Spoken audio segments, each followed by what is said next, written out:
Movie Time is produced by John DeSando. Listen to shows and read reviews online at wcbe.org. I'm John DeSando. And I'm Mary Yerina. And this is It's Movie Time.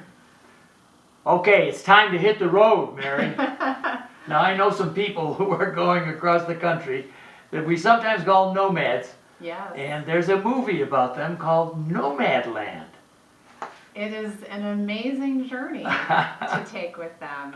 What was your feeling after you saw it? I felt, to a certain extent, a bit of sadness that there are people who are forced into living this way, who maybe it wasn't their intention but necessity. And I also felt a great sense of encouragement for the main character, Fern, because she, I think in spirit, was always a nomad, and was forced into this situation due to the closure of her husband and her employer, as well as because it was a company town. Empire, Nevada. Empire, Nevada. Real story? Real story. And it closed in January, I think, of 2011, and everyone was basically told, your children can complete the school year, but you have to move in June. And so within 6 months, this town became a ghost town, and it was stripped of its zip code. And people like Fern, the main character portrayed by Frances McDormand, were forced to make life-altering decisions, and she had the additional burden of, in the midst of all this, at some point, the love of her life, her husband Beau, dies after what I presume was a long, painful illness, by the way it's described in the film. So she's forced into this situation, but we go on this journey with her as our guide into this lifestyle or subculture of nomads. Sure. And, you know, it's certainly a commentary on how our society has kind of ignored people economically because that they are forced out of their homes. And as she says, she's homeless? Is it? She's houseless. Houseless, right. Yeah, she's houseless. But yet at the same time a kind of gift for them to be like pioneers. So it's a mixed bag. Of course, it's easy when you're Frances McDormand, right? It is easy when you're Frances McDormand. There are only 2 actors in this film that I know of.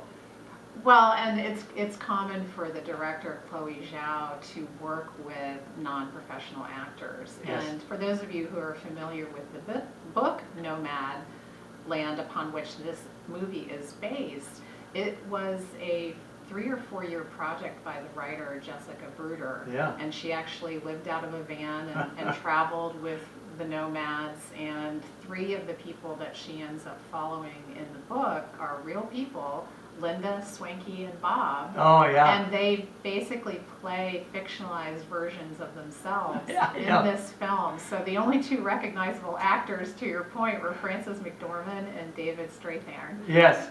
And boy, there was a moment when I thought they were going to move this into a kind of corny romance when they had him there. It was the only moment where I was beginning to think a little bit inauthentic. Yeah.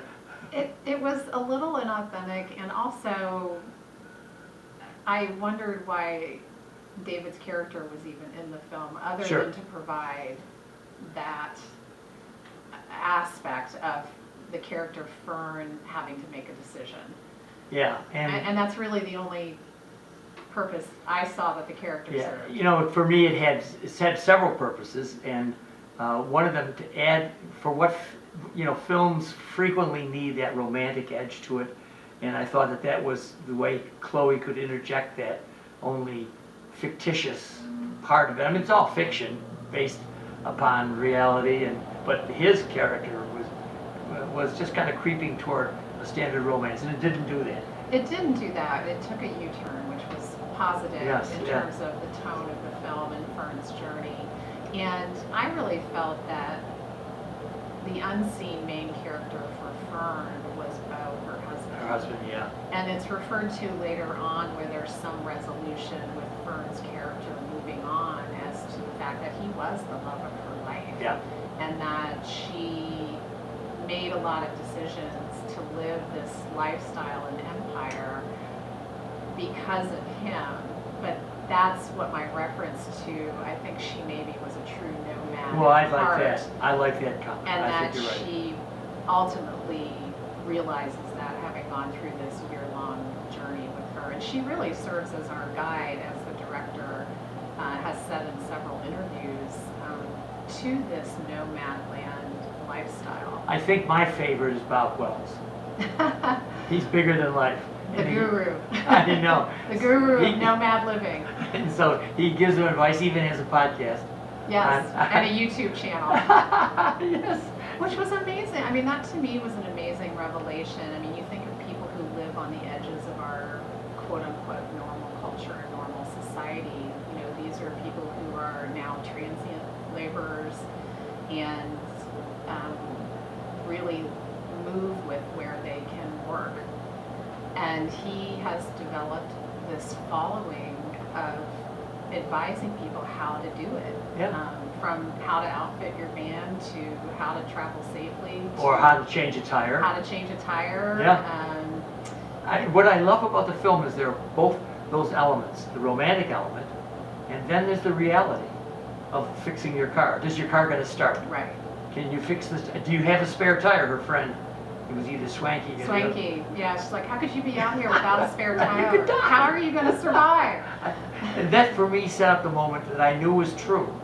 And I frequently traveled out there on my motorcycle and out in that very region, Arizona and so on, and felt really something could happen. Nobody would come on these roads. Nobody would come by for a whole day. You would be stuck. There is an element of danger which is part of the romance, but yeah, it does fulfill a need that she has to be on the go. I mean, David is a cool guy, and he offers her comfort.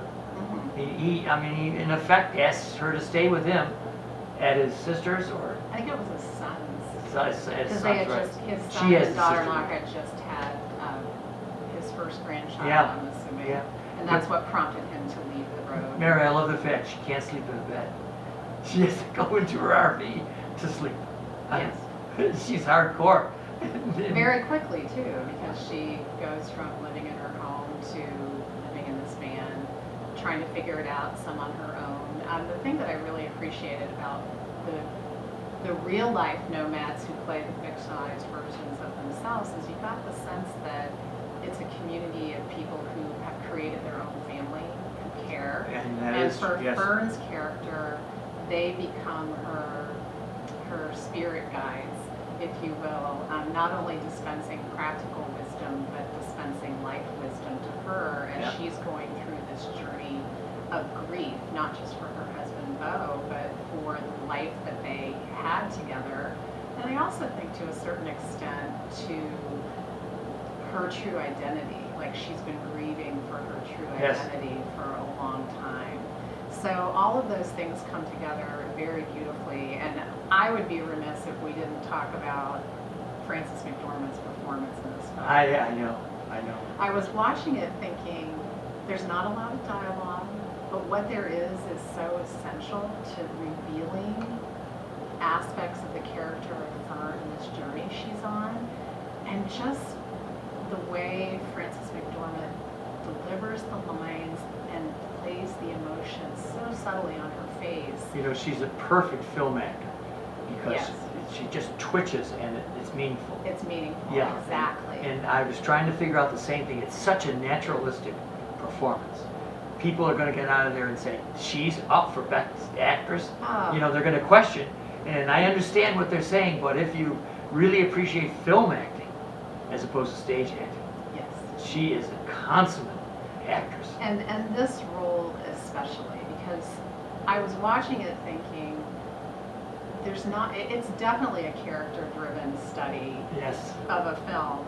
And I was like, why am I still interested in this? Why am I hanging on Exactly. to this story? And it's because she was so effective in conveying all the deep emotions and conflict that Fern was struggling with, that you wanted to be with her to the Yeah, end to yeah. see how it is resolved. And there was something about the way that McDormand portrays her as everybody it's very much like what you were saying, they want to be with her and they want to talk with her. I remember the young man that bums a cigarette for her. I mean, she makes friends Yes. immediately. Well, and that's another aspect of the charm of this film and the other films that Chloe Zhao has made. Songs My Brothers Taught Me, and the writer, she likes working with non-professional Oh, the actors. writer is a great example of that. And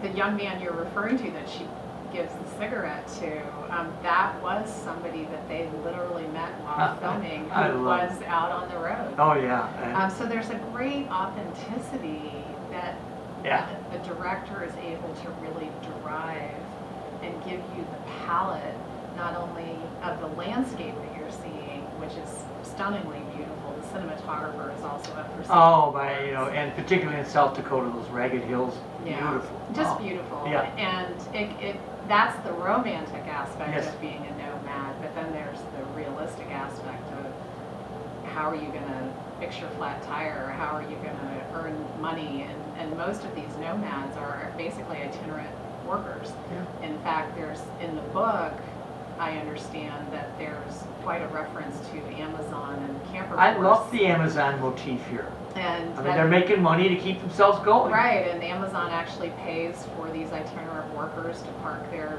vans I and love that, RVs yes. in these big parking lots, but once that's over, Yeah. they have to move on, and Amazon's not paying their rent anymore. No, but what I love is that usually we'd savage Amazon, the big business. What do they care about? No, they do care. Actually, they're providing a tremendous service for people who Right. are houseless. Houseless and older, and oftentimes are disregarded in Yeah. terms of being able to get and hold a job. The other aspect of this film in terms of cinematography that I loved, and I don't know if you picked up on it either, but I always felt like the view we were seeing was at Fern's level. Oh, yeah. And that it Well, was, right here, for people who don't aren't seeing the video, it's always her, right. and her head is very frequently against the ragged hills. She is a part of that landscape, yeah. And even the road, and there's a scene from her former home in Empire where she's looking out Yeah. and walks out the back door, but you see everything from her level, and it's really stunning. And the other aspect that I loved about the film was the music. Very well composed, but it also had abrupt starts and stops to it. And Mary, it didn't bludgeon you with meaning. It was there, but it wasn't directing you. No. It was a companion along with us on the road. But what I liked about the abrupt stops of it, though, was that it was usually because the romance of her being on the road had stopped, and she was now dealing with the practical issue of, I have to go to the bathroom, I have to fix a flat tire, my car's broken down. You know, something was happening that the romance of the road had come to a stop, and the reality of her situation. All right, Mary, we've got to stop. We've got to stop. But we can go on in podcast. We can. We have more to say. And we hope you'll listen. And the film is Nomadland. Mary Yerina, what grade do you award it? I award it a solid A. As I do too. And believe me, this won't be the last time our audience will hear this, because on Sunday, the Golden Globe will be contending with it, and then in a following month, it will be the Oscars. And this is going to be, I think, the movie to beat. It could very well be.